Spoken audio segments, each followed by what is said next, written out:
ഇത്രയും കാലം ഭയപ്പെട്ടിരുന്നത് സംഭവിച്ചിരിക്കണു. ആവാഹിച്ച് ബന്ധനസ്ഥയാക്കിയ ദുരാത്മാവ് എങ്ങനെയോ രക്ഷപ്പെട്ടിരിക്കണു. വരുന്ന വഴിക്ക് നോമുള്ള സാന്നിധ്യം മനസ്സിലാക്കിയിരിക്കണു. ഇതെങ്ങനെയാ സംഭവിച്ചത്? ഇവിടെ ആരെങ്കിലും ബ്രഹ്മചര്യം ലംഘിച്ചോ? വ്രതാനുഷ്ഠാനങ്ങൾക്ക് വിഘ്നം വരുത്തിയോ?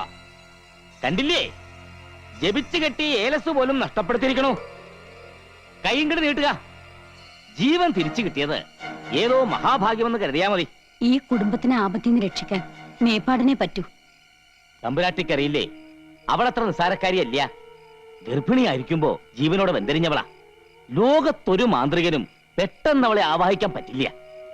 41 ദിവസത്തെ വ്രതാനുഷ്ഠാനങ്ങൾ ഹോമങ്ങളും ചെയ്ത് കരുത്താർജിച്ചാണ് അന്ന് അവളെ നോം ആവാഹനം ചെയ്തത്. വീണ്ടും ആ കരുത്ത് നേടേണ്ടിയിരിക്കണോ? ഇല്ലെങ്കിൽ നമ്മെപ്പോലും അവൾ അപകടപ്പെടുത്തിയിരിക്കും. തൽക്കാലം എല്ലാവരും കരുതിയിരിക്കുക.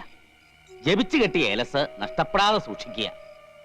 കടുത്ത ബ്രഹ്മചര്യവും കർമ്മങ്ങളും